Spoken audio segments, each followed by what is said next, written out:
You know, some mysteries just grab hold of you and they don't let go. Yeah. The case of Natalee Holloway, that's definitely one of them. Oh, yeah, absolutely. It's been years since she vanished on that graduation trip to Aruba, Right. and we still can't shake the feeling that something just doesn't add up. No. So today we're diving deep into the heart of this case, Okay. using a detailed account from a true crime podcast to explore the evidence, Right. the suspects, and, most importantly, ask ourselves why this case has stayed unsolved for so long. Yeah, It's a good question. it is.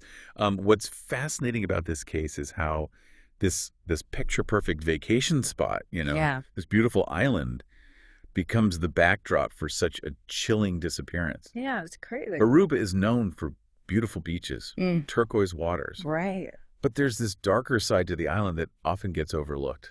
It's almost like a paradise lost, right? Yeah. You've got these high school seniors from Mountain Brook, Alabama, Hmm. pretty affluent suburb, arriving in Aruba for their graduation trip. Mm-hmm.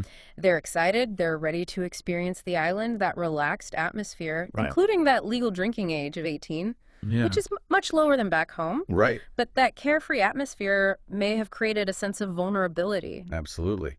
The relaxed environment could lead some to, let their guard down a little bit, Yeah. potentially making them targets Yeah. for people who are looking to take advantage.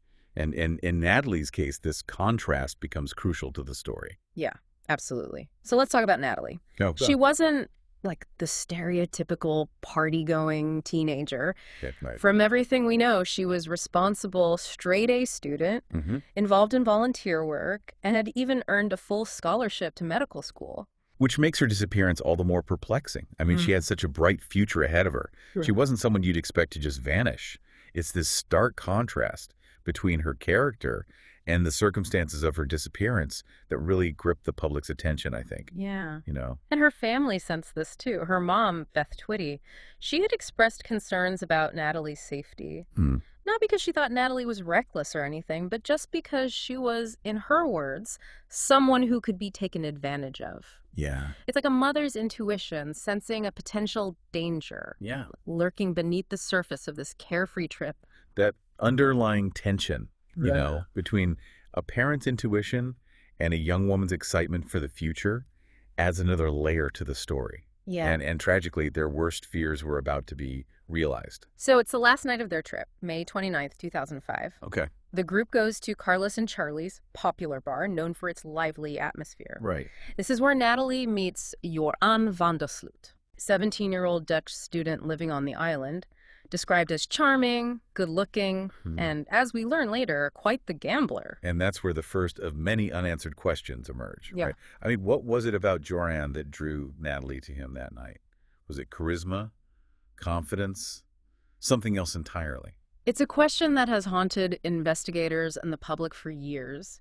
Witnesses reported seeing Natalee leave the bar with Joran Okay. and two of his friends, Deepak and Satish Kalpo. Yeah. They get into a silver Honda Civic, and that's the last anyone sees of Natalee. The car itself becomes a piece of the puzzle, too. Right. I mean, who owned it? Was it Joran's? One of the Kalpo brothers. These seemingly small details become crucial as the investigation unfolds. And here's where things get even more complicated. The initial response from Aruban authorities wasn't exactly what you'd call urgent. They basically told the chaperones to wait 24 hours Wow. before filing a missing persons report, assuming Natalee was just off having a good time, Right. would turn up eventually. This delayed response is often cited as one of the major factors that hindered the investigation. It might have been standard procedure in Aruba at the time, but really clashed with the American sense of urgency, particularly in a case involving a missing tourist. Right. And Natalee's family, they knew this was completely out of character for her. They weren't about to just sit around and wait. Right. So Beth Twitty, Natalee's mom, she takes immediate action. Flies to Aruba within hours of hearing the news. Wow. She was determined to find her daughter, and her relentless pursuit of answers really drove the early stages of the investigation. I mean, she was a force to be reckoned with, refusing to take no for an answer, pushing the authorities to take the case seriously. Yeah. She even went so far as to track down Joran van der Sloot. Wow. With the help of some locals, confronting him about Natalee's whereabouts, Right. just hours after landing in Aruba. That confrontation, that's a pivotal moment in the case, I think. a mother's desperate plea for information, clashing with this young man's evasive answers. And it really sets the stage for a series of twists and turns that, would grip the world's attention. So Joran, being the smooth talker he was, apparently told Beth this whole story about taking Natalee to a beach to see sharks. Okay. And then dropping her off back at her hotel. He even claimed that she was so drunk she fell and hit her head getting out of the car. Oh, wow. And that a security guard had helped her up. But there were holes in his story already, right? Natalee's friend, who waited in the hotel lobby until 3 a.m., never saw her return.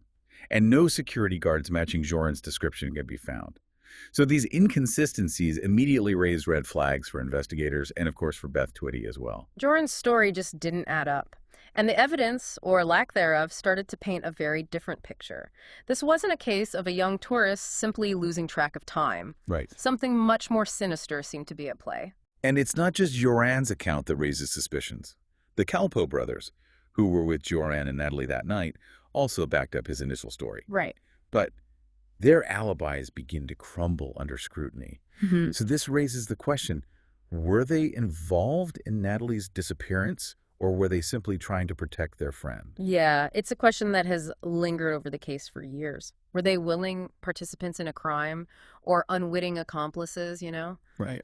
caught in a web of lies spun by Joran Vandersloot? As the investigation intensifies, you see this cultural clash emerge between the American sense of urgency and the Aruban approach to things. Yeah. The American media frenzy added another layer of complexity and put immense pressure on Aruban authorities to find answers quickly. And it became an international spectacle. There were accusations of a cover-up, and the Holloway family feeling increasingly frustrated by what they perceived as a slow and inadequate response.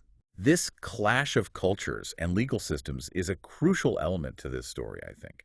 It highlights those challenges of conducting international investigations and those different ways in which justice is perceived and pursued. Yeah, absolutely. So the investigation in Aruba was further complicated by a series of captivating side stories and false leads. Oh, really? That emerged. We're talking everything from beach bums with wild theories to a stolen lobster cage and even alleged sightings of Natalee at a Colombian brothel. Wow. The media had a field day with these stories, and public opinion started to really turn against Aruba. It's interesting to analyze why these false leads gained so much traction, though. Yeah. Was it just the public's desire for a quick resolution, distrust of authorities, or simply the allure of a more sensational story? These false leads, while ultimately distractions, I think highlight the intense pressure and scrutiny surrounding this case. Absolutely. It's like each new piece of information, instead of leading to the truth, only deepened the mystery. And then there was the boycott, spearheaded by Beth Twitty, who called on Americans to avoid Aruba until there was justice for Natalee. It had a real impact, both politically and economically. Yeah, the boycott became this symbol of the family's frustration, I think. Right. With the lack of progress in the case. Yeah. And a way to kind of exert pressure on the Aruban government. Yeah. But it also sparked debate about the effectiveness of such actions, and the potential impact on innocent Aruban citizens who relied on tourism. Right, so it became this complex issue with no easy answers. And then in the midst of all this, you have figures like Dr. Phil. Oh, wow. Wading into the case, conducting interviews, and even making accusations against the suspects, which only added to the media frenzy. Dr. Phil's involvement was certainly controversial. Yeah. Some praised his efforts to keep the case in the public eye, while others criticized his methods as maybe a little exploitative. Yeah. But his presence, I think, highlights how media figures can wield immense influence in high-profile cases, shaping public perception and potentially even influencing the course of an investigation. It added another layer of complexity to an already really convoluted case. Yeah. And then just when you think things couldn't get any more complicated, this dramatic confession emerges. Oh, wow. So this is where Peter R. de Vries, a Dutch crime reporter known for his investigative work, enters the picture. Okay. He orchestrated this hidden camera sting operation, captured Joran Vandersloot on video claiming that Natalee died from a seizure on the beach. Wow. But, as with everything else in this case, the confession is shrouded in doubt. Joran changes his story multiple times. There's no evidence to actually support his claims. So it raises a crucial question. Was this a genuine confession or a calculated attempt to mislead the investigation, to deflect blame? Was he trying to, capitalize on the situation? Or did he believe that this fabricated story would finally bring an end to the scrutiny he was facing? His motives remain unclear, and his kind of ever-shifting narrative only added to the mystery. Right. And it's not the last time he tries to profit from the tragedy. Right. He even attempts to extort money from Natalee's family in exchange for information about her whereabouts. These extortion attempts ultimately led to Duran's arrest for wire fraud and extortion, showcasing his willingness to exploit the situation for personal gain. But even as he faced legal trouble, that central question remained unanswered, right? What truly happened to Natalee Holloway? Years pass, hope starts to fade, and eventually Natalee is declared legally dead. Wow. This brought a sense of closure for some, but for Natalee's family, it was a bittersweet moment. It was the legal acknowledgement of a loss they'd been grappling with for years, but without the answers they so desperately craved. Right. And even with this declaration, the case continued to generate new leads and theories. A jawbone found on a Reuben beach briefly rekindled hopes. Oh, really? But DNA testing revealed it didn't belong to Natalee. Then there was John Ludwig, who claimed to have helped Duran dispose of Natalee's body. Ludwig's claims, which led to a docuseries and an excavation, proved to be false, adding another layer of deception and manipulation to this already convoluted narrative. Right. It's a reminder that in high-profile cases, like this one, there are always individuals looking to exploit the situation for their own gain, whether it's for fame, notoriety, or even a misguided sense of involvement. So we've covered a lot of ground here, from the initial excitement of the senior trip to the mounting frustration of the investigation, the captivating false leads, the media frenzy, and the enduring mystery that surrounds Natalee's disappearance. But there's another layer to this story that we need to unpack. Okay. 5 years after Natalee Holloway vanishes from that Aruban beach, Joran van der Sloot finds himself in Lima, Peru. He was still chasing the high-stakes poker scene, trying to, make a name for himself. And that's where he crossed paths with Stephanie Flores. So, Stephanie, 21 years old, from a well-off family, studying business administration, and also, had a bit of a gambling streak. Exactly. She was a bright young woman with a promising future. Yeah. And she met Joran at the Atlantic City casino. Right. And they strike up a conversation, just like, we did with Natalee years earlier. That's a chilling parallel, isn't it? It is. It's like history was about to repeat itself. That's crazy. The similarities are striking. And the surveillance cameras at the casino captured their interactions, which provided a crucial timeline of events. But this time, there's this sense of inevitability, this growing dread, as we know how Joran's story unfolds. So what do we know about Stephanie's disappearance? Well, she went out with friends on a Saturday night, but instead of heading home after, she went to the casino where she was seen with Joran. Okay. They left together in her Jeep in the early hours of Sunday morning. And that's when she vanished. That's when she vanished. Her family, understandably, went frantic. They reported her missing, and the police found her Jeep abandoned in a rough part of town. Right, but there's a twist. The casino staff recognized Joran from a raffle he had won earlier, and they had his passport details. So when the Peruvian police Googled his name, they were stunned. It's almost unbelievable. They discover he's the prime suspect in the Natalee Holloway case, and it's the 5-year anniversary of her disappearance. It's like something out of a movie. It was this shocking revelation that just sent shockwaves through the investigation. Suddenly, Joran wasn't just a missing person. He was the focus of an international manhunt. Yeah. And they found him, didn't they? Hiding out in Chile. They did. Trying to, blend in. He couldn't outrun his past. Yeah. The Chilean authorities apprehended him, and he was extradited back to Peru to face charges for Stephanie's murder. And this time there was no escaping accountability. The evidence against him was overwhelming. The investigation revealed that Stephanie's body was found in Joran's hotel room, badly decomposed, covered in blood. He'd tried to clean up the scene, but there was no hiding the brutality of the crime. So what was his explanation this time? Oh, he claimed Stephanie had found out about his connection to Natalee's disappearance and had attacked him in a panic. He said he'd acted in self-defense, but his story quickly fell apart. The autopsy told a different story, right?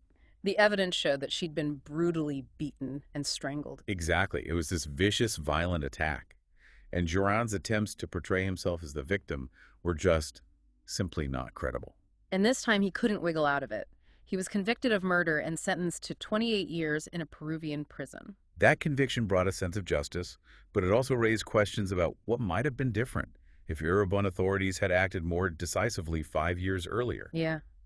It's a tragic reminder of the consequences of inaction and the devastating impact of Joran's actions on two young women and their families. It's also a testament to the persistence of investigators, though, and the importance of international cooperation in bringing criminals to justice, even when it takes years. So Joran is finally behind bars, but the mystery of what happened to Natalee Holloway remains unsolved. There's been no trace of her body, and Joran has given these conflicting accounts of that night, none of which have been substantiated. Despite numerous searches, investigations, even a docuseries that explored the possibility of a hidden grave, Natalee's remains have never been found. And the case continues to haunt those who are involved, especially her family, who have never given up hope for answers. And even in prison, Joran continued to manipulate the situation, offering false confessions, extortion attempts, always seeming to be one step ahead of the authorities. His behavior, even behind bars, demonstrated this chilling lack of remorse and this disturbing pattern of deceit and exploitation. It's truly baffling case, a web of lies, false leads, and missed opportunities that have kept the world guessing for over a decade. But now let's shift our focus to something that hasn't been explored as much. The psychological impact of this case. I mean, it's immense. Imagine the emotional roller coaster Natalee's family has endured all these years, the agonizing wait for answers, the false hope, the public scrutiny, Right. and the constant media attention. It's a heavy burden to bear. It's hard to even fathom what they've been through, Yeah. especially Beth Twitty. I Yeah. mean, she's been relentless in her pursuit of justice, Yeah. traveling to Aruba countless times, organizing searches, Right? giving interviews, even confronting Joran Vandersloot face-to-face in a Peruvian prison. I mean, her unwavering determination is remarkable. It is. But it also highlights the psychological toll this case has taken on her, the constant uncertainty, Right, yeah. the lack of closure, Yeah. the feeling of being let down by the justice system. It's a burden no parent should have to bear. It's true. And it's not just Natalee's family who have been affected. I mean, think about the Aruban people. They were thrust into the global spotlight, their island paradise suddenly associated with this horrific crime. Yeah. How do you think that impacted them? It had a profound impact on Aruba, I think, Yeah. both in terms of its reputation and its economy. You know, the boycott, while driven by this very understandable desire for justice, Right. it also had some unintended consequences for, innocent people who rely on tourism for their livelihood. So it created this complex situation Mm. where the pursuit of justice for one family had very far-reaching consequences for, an entire community. It's a reminder that in these high-profile cases, there are always these ripple effects that extend far beyond the immediate players. Yeah, And then there's the media. I mean, their role in this case has been both crucial and controversial. it's true. On the one hand, the intense media coverage kept the case in the public eye, Yeah. putting pressure on authorities, ensuring that Natalee's story wasn't forgotten. Right. But it also led to this frenzy of speculation, misinformation, Right. and sometimes, outright exploitation. It's a difficult balance to strike. It is. On the one hand, you want to keep the case in the public consciousness, Yeah. maintain the pressure for answers. Yeah. But on the other hand, you don't want to contribute to the spread of misinformation Right. or sensationalize a tragedy. Do you think the media handled this case responsibly? That's a question that's still debated today, right? Yeah. Did the constant barrage of headlines, the 24/7 news cycle, the talking heads offering all their theories, did it ultimately help or hinder the investigation? Mhm. Did it provide valuable leads, or did it just create unnecessary noise and distractions? Mm. It's hard to say. And there's also the question of why this particular case resonated so deeply with the public. I think it's the combination of factors, the idyllic setting, the mystery surrounding Natalee's disappearance, Right. the image of this young, innocent girl who vanished without a trace. It tapped into some of our deepest fears and sparked this desire for answers. And then there's Joran Vandersloot. Right. He became the face of this case, this symbol of arrogance, deceit, and ultimately evil. Yeah. His chilling lack of remorse, his constant lies, Right. his attempts to profit from the tragedy Yeah. made him a figure of public fascination and revulsion. Yeah. His actions and his persona captivated the media and the public. creating a narrative that went far beyond the facts of the case. He became this symbol of everything that could go wrong in paradise, right? Yes. A reminder that evil can lurk beneath the surface of even the most beautiful places. So after all these years, all the twists and turns, the false hope, the lingering questions, Yeah, what are we left with? I think the biggest takeaway is the enduring power of mystery. The human mind craves answers. And when those answers are elusive, we tend to fill in the blanks ourselves, Yeah. creating narratives that fit our perceptions and biases. That's what makes this case so compelling. It's a puzzle with missing pieces. It's a story that continues to unfold, Right. even as we grapple with its complexities. It's also a reminder that even in the age of, technology and forensic advancements, some mysteries remain unsolved. Mm. We may never know for certain what happened to Natalee Holloway, but her story serves as a cautionary tale about the dark side of human nature Yeah. and the importance of vigilance, especially when traveling abroad. It's a case that forces us to confront our own vulnerabilities and the fragility of life. Yeah, It reminds us that even in paradise, danger can lurk. that's right. And sometimes the people we think we can trust are the ones we should fear the most. It also underscores the profound impact of unsolved crimes on the families left behind. The search for answers can become a lifelong quest. Yeah. This constant reminder of the loved one they lost and the justice that remains elusive. And so, the story of Natalee Holloway continues to captivate us, not just because of the mystery it presents, but because of the questions it raises about human nature, about justice, and about the enduring search for truth. Given Jorn van der Sloot's confirmed violent tendencies and the lack of evidence supporting his claims, is it possible that his fabricated confessions were a deliberate tactic to obscure the truth and protect others who might have been involved? It's a chilling thought, but one that warrants consideration. This deep dive has been a journey through a labyrinth of information. It has. We've explored the details, the complexities, and the lingering unknowns. But we're not done yet. In our next part, we'll delve deeper into some of the key theories surrounding Natalee's disappearance, and we'll examine the evidence, both for and against them. Stay tuned. Welcome back. It's time to delve a little deeper into the theories surrounding Natalee's disappearance. Given the lack of concrete evidence, this case has really become a breeding ground for speculation. For sure. Some theories are definitely more plausible than others, Yeah. but all of them, I think, reflect this desperate need that people have to make sense of this tragedy. Right. So let's start with perhaps the most straightforward theory: accidental death or misadventure. And- is it possible that Natalee simply wandered off after leaving the bar, got lost, disoriented, and met with an unfortunate accident? It's a possibility that can't be entirely ruled out. Aruba's coastline does have, hidden coves, rocky outcrops. It's conceivable that Natalee could have stumbled, fallen, been swept out to sea. But wouldn't there have been some sign of her, though? Some trace of her belongings, clothing, something? You would think so. And that's one of the main reasons why this theory falls short. Despite extensive searches involving volunteers, divers, even cadaver dogs, no trace of Natalee has ever been found on the island. So if an accident seems unlikely, that leaves us with the more disturbing possibility of foul play. Right. And within that realm, there are a number of scenarios that have been explored. One theory is that Natalee was the victim of a random act of violence, perhaps by someone she encountered after leaving the bar. Right. Aruba does have a history of drug trafficking, organized crime. Yeah. Is it possible she was caught in the crossfire or targeted by someone involved in those activities? It's possible, but again, there's just no evidence to support this theory. No witnesses, no suspicious activity reported in the area where she was last seen. Okay, so that brings us back to the individuals she was last seen with: Joran van der Sloot and the Kalpo brothers. Their involvement has been the focus of the investigation really from the very beginning. And for good reason. I mean, they were the last known people to see Natalee alive, and their stories have just been riddled with inconsistencies and contradictions. Right. Let's start with Joran. He's changed his story about that night multiple times. First, he claimed he dropped Natalee off at her hotel. Then he said he left her on the beach. Then in that hidden camera confession, he claimed she died from a seizure. Why so many different versions of events? It's classic deceptive behavior. He's trying to control the narrative. He's trying to create confusion, deflect suspicion.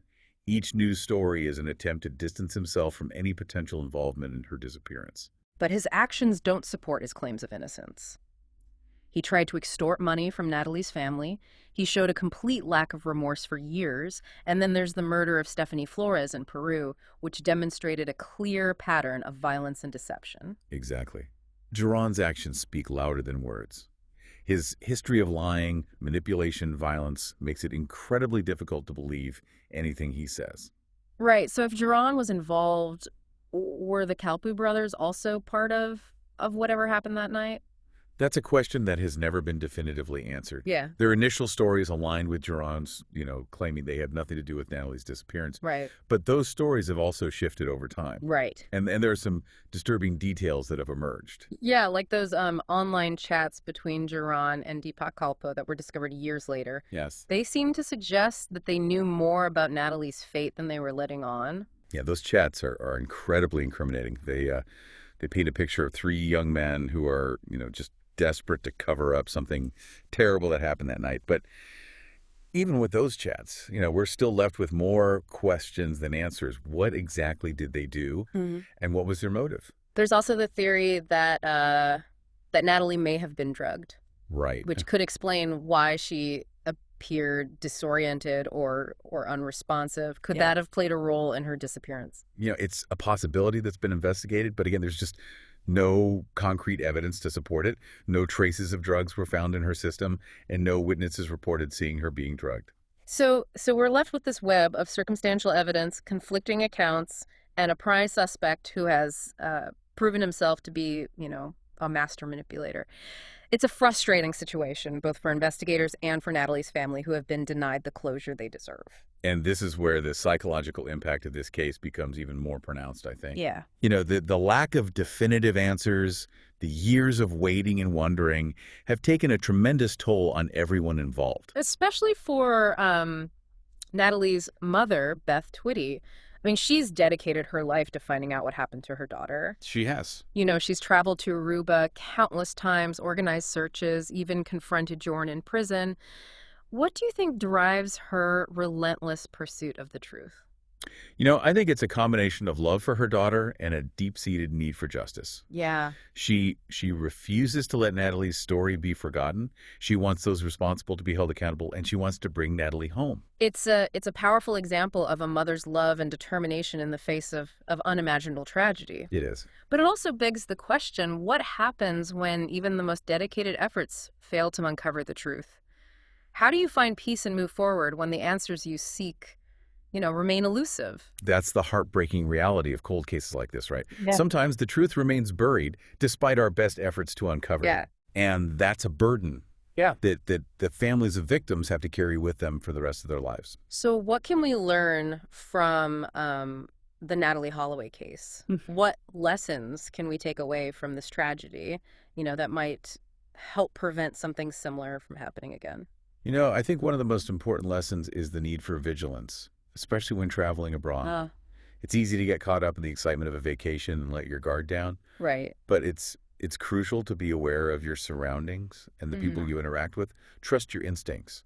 If something feels off or someone seems suspicious, don't ignore those red flags. And what about the role of law enforcement? What could have been done differently in this case to ensure a more thorough and effective investigation? The initial response from Aruban authorities was undoubtedly a critical factor in the outcome of this case. Yeah. The delay in filing a missing persons report, the perceived lack of urgency in the early stages of the investigation, the communication barriers between, Aruban and American officials. Right. All of this contributed to a sense of frustration and mistrust. And those cultural differences in how investigations are conducted likely played a role as well. Absolutely. Yeah. The American legal system places a high value on speed and efficiency. Yeah. While the Aruban system tends to be more methodical and deliberate. Yeah. Those differences in approach can create challenges. Yeah. Especially in a case where time is of the essence. So what could be done to improve communication and cooperation between different legal systems in cases like this? Are there any lessons learned from the Natalee Holloway case that could be applied to future international investigations? I think one key takeaway is the importance of establishing very clear protocols for information sharing and collaboration between law enforcement agencies in different countries. Having pre-existing agreements in place that outlined procedures for evidence gathering, witness interviews, extradition requests. Right. All of this can help streamline the process and avoid delays caused by bureaucratic hurdles. And what about the role of the media? They played a significant role in shaping public perception of this case. They did. Do you think their involvement was ultimately helpful or harmful? You know, the media's role in high-profile cases like this is always a double-edged sword. Right. On the one hand, their coverage can help keep the case in the public eye. Yeah. You know, put pressure on authorities, generate leads. Yeah. But on the other hand, they can also contribute to the spread of misinformation. Right. Sensationalize the story and, and exploit the victims and their families. It's a delicate balance, and it's not always clear where the line should be drawn. It's not. But one thing is certain, the Natalee Holloway case serves as a cautionary tale about the power of the media to influence public opinion and the importance of, critical consumption of news. Absolutely. It's a reminder that not everything we read or see on television is necessarily accurate or objective. That's true. Right. It's also a reminder that real lives are at stake in these cases. Yeah. And that sensationalism and speculation can have real world consequences. Yes.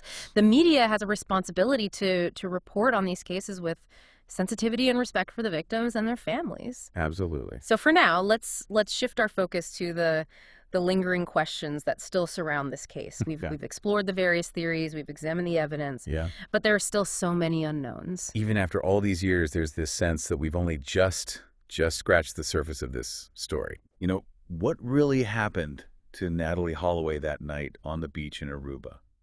Did anyone else help Bjorn Vandersloot cover up his actions? Yeah. And will her family ever find the answers they've been seeking for so long? These are questions that may never be fully answered, Right. but the search for truth continues, and perhaps someday a new piece of evidence will emerge that will finally shed light on this enduring mystery. Until then, the Natalee Holloway case will remain this haunting reminder of the fragility of life, the dark side of human nature, and the enduring power of hope in the face of tragedy. You know, we've explored the theories and we've looked at the evidence. Right. But what gets to me in cases like this is the human element. The ripple effects of a crime like this extend far beyond, just the victims and the people who committed it. Yeah, it's true. The Natalee Holloway case really did have this profound impact on so many lives, not just Natalee's family, but the whole community of Aruba. Even people, who follow the case from a distance. Yeah, let's talk about the impact on Aruba. Okay. I mean, this tiny island nation was just suddenly thrust into the global spotlight, and not in a positive way. Right.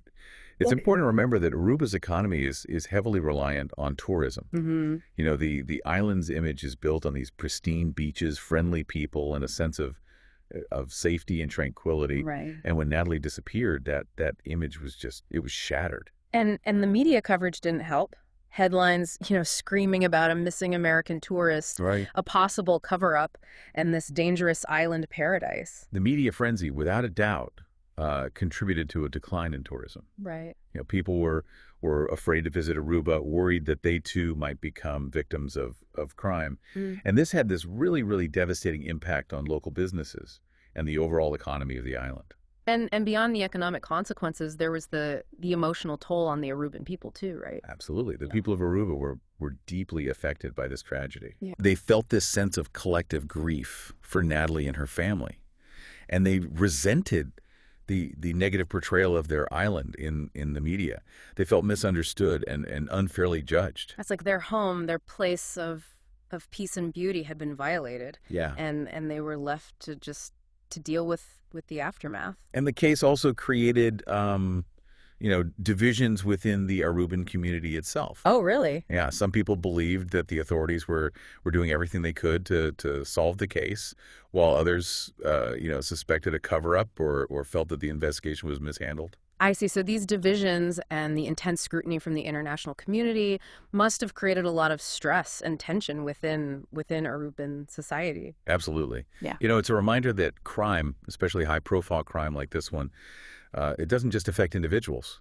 Right. It can have these really far-reaching consequences for entire communities. Yeah. Disrupting social cohesion, damaging reputations, creating lasting scars.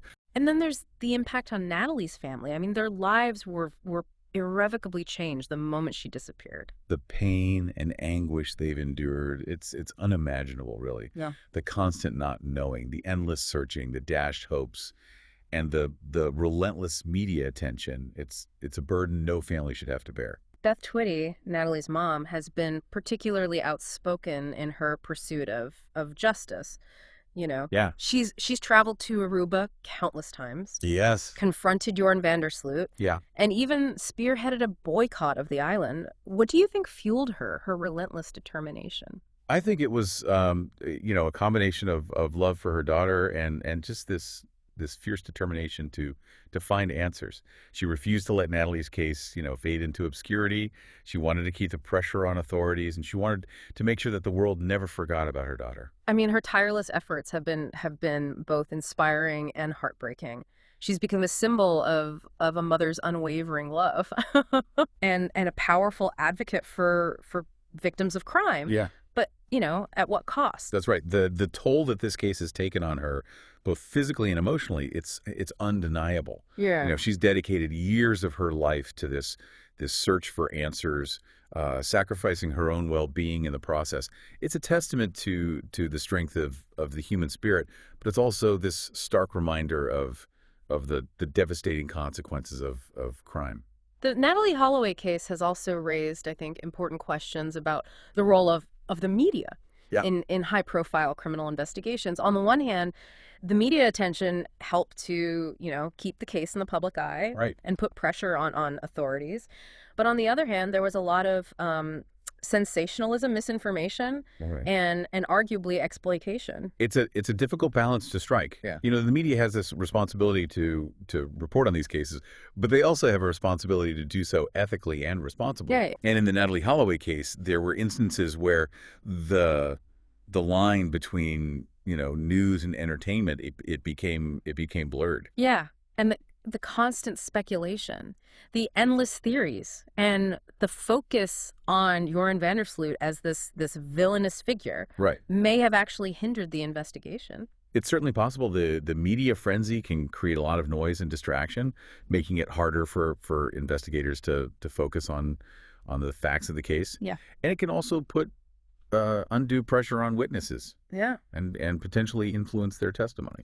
Yeah, the Natalee Holloway case really does serve as this cautionary tale about the power of the media. It does. And the importance of critical consumption of news. It's a reminder that not everything we read or see on television is necessarily accurate or objective. And it's also a reminder that real lives are at stake in these cases, and that sensationalism and speculation can have, real world consequences. The media has a responsibility to report on these cases with sensitivity and respect, for the victims and their families. So as we wrap up this deep dive, into the Natalee Holloway case, Yeah. what are the key takeaways? What can we learn from this tragedy that might help prevent, something similar from happening in the future? I think one of the most important lessons is the importance of vigilance, Yeah. especially when traveling abroad. Yeah. It's easy to get caught up in the excitement of a new place. Let your guard down. Right. But it's crucial to be aware of your surroundings and the people you interact with. Trust your instincts. If something feels off or someone seems suspicious, don't ignore those red flags. And what about the role of law enforcement? Yeah. What could have been done differently in this case to ensure, a more thorough and effective investigation? The initial response from the Aruban authorities was undoubtedly a critical factor in the outcome of this case. Yeah. The delay in filing a missing persons report, the perceived lack of urgency in those early stages of the investigation, the communication barriers between, Aruban and American officials, Yeah. all of this contributed to a sense of frustration and mistrust. So it seems like there were these missed opportunities, early on that could have potentially changed the course of the investigation. It's hard to say for sure, Yeah. but it's clear that there were challenges and missteps along the way, and these challenges highlight the need for better communication and cooperation between law enforcement agencies in different countries. Right. Having clear protocols for information sharing, evidence gathering, and witness interviews could help to streamline the process and avoid delays. The Natalee Holloway case also serves as this stark reminder of the devastating impact of crime, not just on the victims, but on their families, their communities, and even those who followed the case from afar. Absolutely. It's a story that continues to haunt us, raising questions about justice, accountability, and the search for truth in a world where answers are often elusive. It's a case that forces us to confront the dark side of human nature and the fragility of life. Yeah, It reminds us that even in paradise, danger can lurk, and that sometimes the people we think we can trust are the ones we should fear the most. absolutely. And so the story of Natalee Holloway continues to resonate with us, not just because of the mystery that it presents, Right. but because of the questions it raises about human nature, about our responsibility to one another, and Yeah. the importance of seeking justice, even when the path is long and uncertain. In the Natalie Holloway case, it remains this open wound, a reminder that some mysteries may never be fully solved. Yeah. But perhaps in the telling and retelling of her story, we can find some solace in the shared pursuit of truth Yeah. and the hope that someday justice will prevail. Well, this deep dive has been a journey through a labyrinth of information. We've explored the details, Wow. the complexities, and the lingering unknowns. But as we conclude this episode, we encourage you to continue exploring this case for yourself.